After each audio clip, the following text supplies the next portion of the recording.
Imagine कीजिए आपके घर के बच्चे बाहर खेलने गए हो और 2 से 3 दिन बीत जाते हैं और बच्चे खेल कर घर आए ही ना, ऐसा ही होता है वाइल्ड वर्स फुटबॉल क्लब के 12 बच्चों के साथ। ये सभी बच्चे एक केव के अंदर भूखे पेट पूरे 18 दिन गुजारते हैं। दिन था 23 जून 2018। वाइल्ड वर्स फुटबॉल क्लब के सभी बच्चे फुटबॉल खेल रहे थे। ये वह दिन था जब बच्चों की एक फुटबॉल टीम ने यह डिसाइड किया कि वह अपने फ्रेंड का बर्थडे एक अलग अंदाज में सेलिब्रेट करेंगे और डिसाइड करते हैं कि सभी थाम लुवांग केव में एडवेंचर करने जाएंगे और वहीं उसका बर्थडे सेलिब्रेट करेंगे।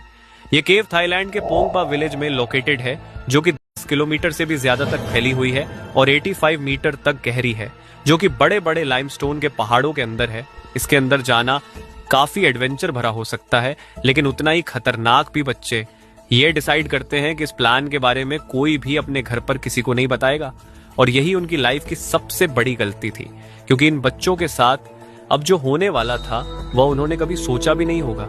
ये टोटल 12 बच्चे थे, जिनकी उम्र 11 से 16 साल के बीच की थी, जिन्होंने ये बर्थडे सेलिब्रेशन का भयानक प्लान डिसाइड किया था और इस प्लान में अपने 25 साल के कोच को भी शामिल कर लिया था।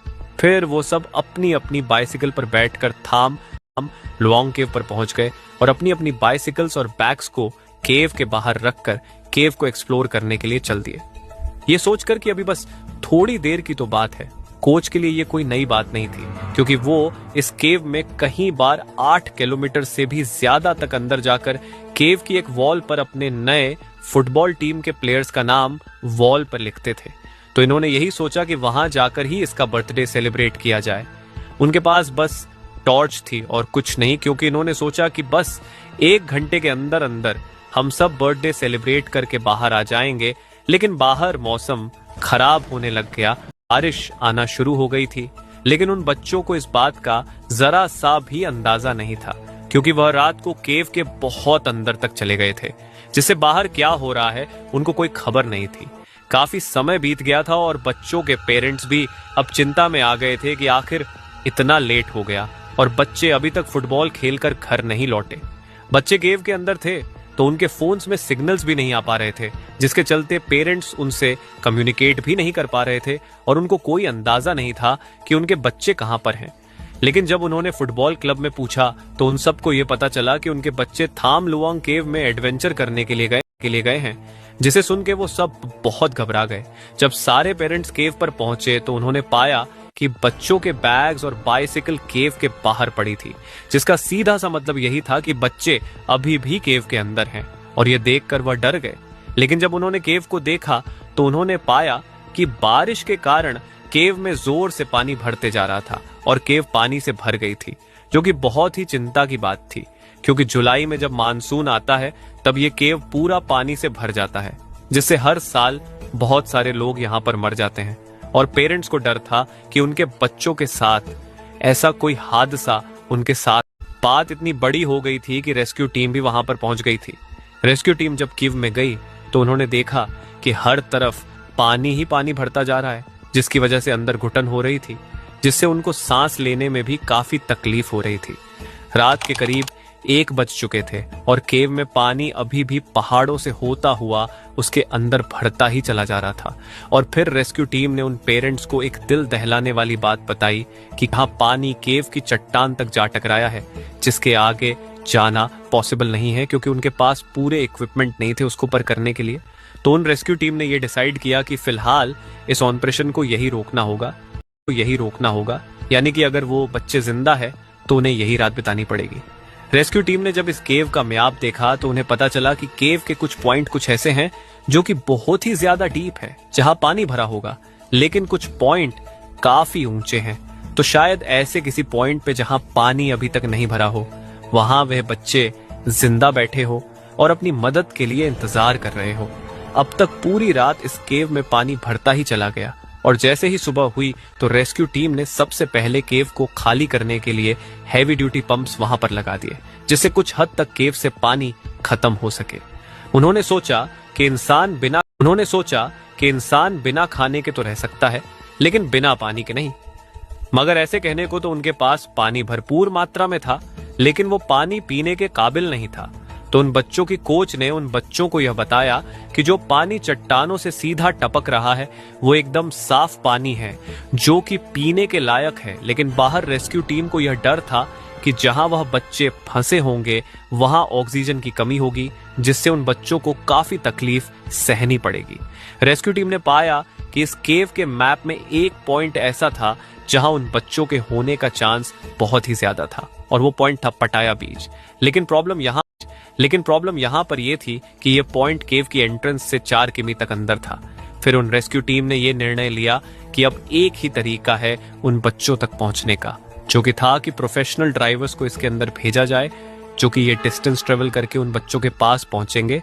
फिर थाईलैंड की गवर्नमेंट ने प्रोफेशनल नेवी ड्राइवर्स को वहां पर भेजा, जो कि ऐसे मिशंस करना बखूबी जानते थे। अब तक इन बच्चों को उस केव में फंसे हुए पूरे 24 घंटे बीत गए थे, और जैसे जैसे समय बीतता जा रहा था वैसे वैसे उन बच्चों के जिंदा रहने के चांसेस भी कम हो रहे थे। इसीलिए ड्राइवर्स ने स्विम करना शुरू किया। लेकिन ये 4 किमी की डिस्टेंस को ट्रेवल करना एक दिन का काम नहीं था, क्योंकि इस केव का लेआउट काफी डिफिकल्ट था। जैसे जैसे वो ड्राइवर्स अंदर जाते जा रहे थे वैसे वैसे वह पानी बहुत ही ज्यादा गंदा और मैला होता जा रहा था। एक पॉइंट ऐसा आया जहां पर उनको अपने हाथ भी नहीं दिख रहे थे। ये ड्राइवर्स अपने साथ एक रस्सी को भी छोड़ते जा रहे थे, जिससे वापस आने में आसानी हो। उनके लिए अंदर जाना बहुत ही मुश्किल था, लेकिन बाहर वह इस रस्सी के सहारे आसानी से आ पा रहे थे। करीब 2 दिन बाद वे एक ऐसे पॉइंट पर पहुंच गए थे जहां पानी नहीं था। अच्छी बात यह थी कि इस पॉइंट पर किसी भी बच्चे की डेड बॉडी नहीं मिली, लेकिन इसका मतलब यह था कि बच्चे अभी भी बहुत दूर हैं। हालांकि ये ड्राइवर्स थे तो बहुत एक्सपर्ट, लेकिन इनको केव रेस्क्यू का जरा सा भी एक्सपीरियंस नहीं था, जिस वजह से इनको हर एक कदम उठाने में काफी समय लग रहा था। उन बच्चों को फंसे अब 4 दिन बीत गए थे, और बाहर रेस्क्यू टीम ने कैंप लगा लिया था, और वहां पर इंटरनेशनल मीडिया भी पहुंच गई थी, जो कि हर पल पल की खबर लाइव बता रही थी, जिससे पूरी दुनिया अब बस यही इंतजार कर रही थी कि वह बच्चे सही सलामत बाहर आ जाए। और मीडिया के दिखाए गए कवरेज से पूरी दुनिया के डाइव एक्सपर्ट्स भी यहां पर आने लग गए थे।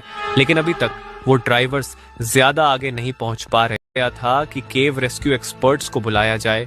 तो फिर ब्रिटिश केव रेस्क्यू एक्सपर्ट्स को बुलाया गया। तो उन्होंने आते ही सबसे पहले ये कहा कि पहले केव के पानी को खाली करने का काम और तेजी से किया जाए, जहां पर सिर्फ पहले एंट्रेंस पॉइंट से पानी खाली किया जा रहा था। अब वहीं दूसरे एंट्रेंस पॉइंट से भी बड़े बड़े पंप्स की मदद से ये पानी खाली किया जा रहा था।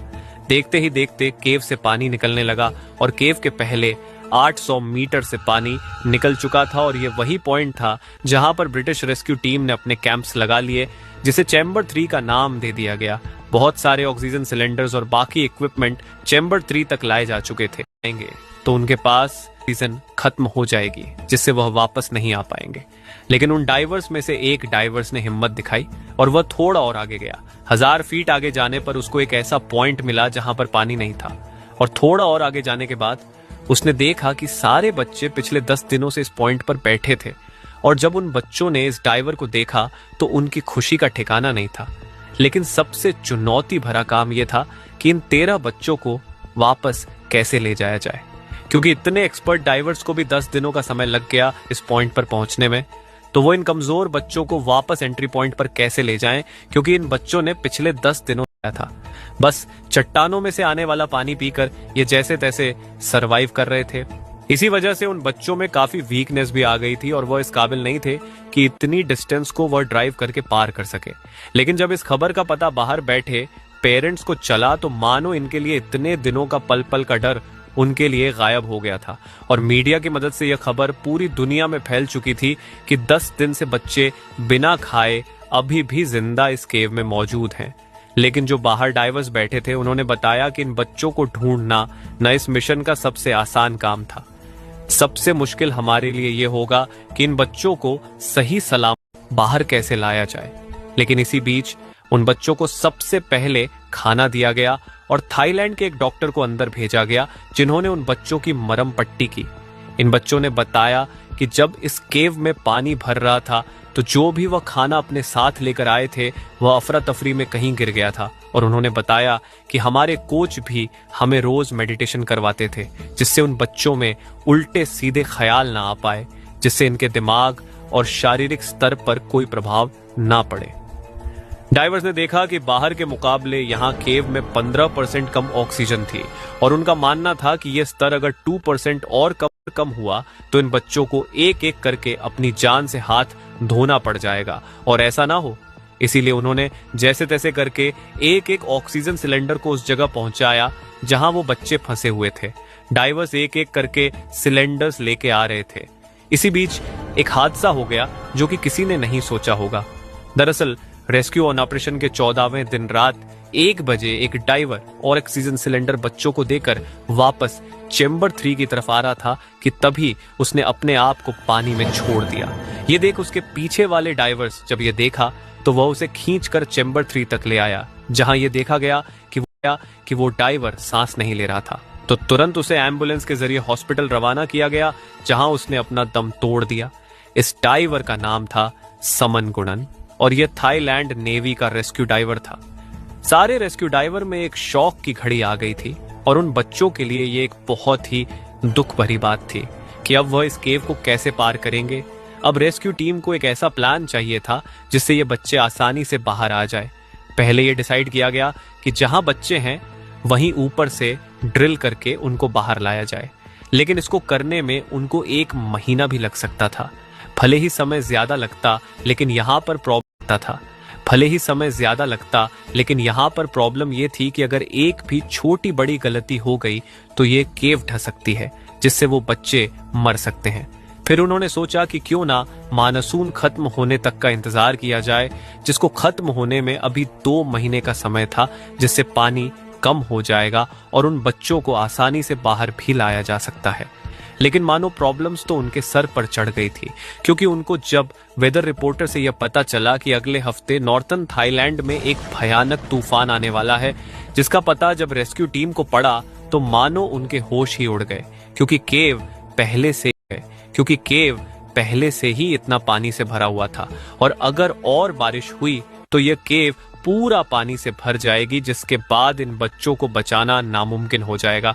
इसीलिए उनका अपना मानसून के चले जाने तक का प्लान बदलना पड़ा और कोई ऐसा प्लान तुरंत सोचना था जो कि उस तूफान से आने से पहले इन बच्चों को बचा सके। और एक प्लान यही था कि पानी के जरिए ही इन बच्चों को बाहर लाया जाए।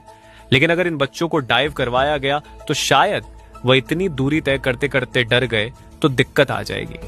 इसलिए एक ऐसा प्लान बाद में सोचा गया जिस पर सभी रेस्क्यू टीम्स ने एग्री कर लिया था। वैसे ये प्लेन था तो बहुत रिस्की, लेकिन तूफान से पहले इन बच्चों को बचाने का यही एकमात्र तरीका था। तो 10 जुलाई 2018 ये रेस्क्यू ऑन ऑपरेशन का 18वां दिन था, जब सुबह सुबह डॉक्टर रिचर्ड हैरिस, जो कि एक केव ड्राइवर भी थे, वो उन बच्चों के पास पहुंचे और एक एक करके हर एक बच्चे को एनेस्थीसिया दिया गया।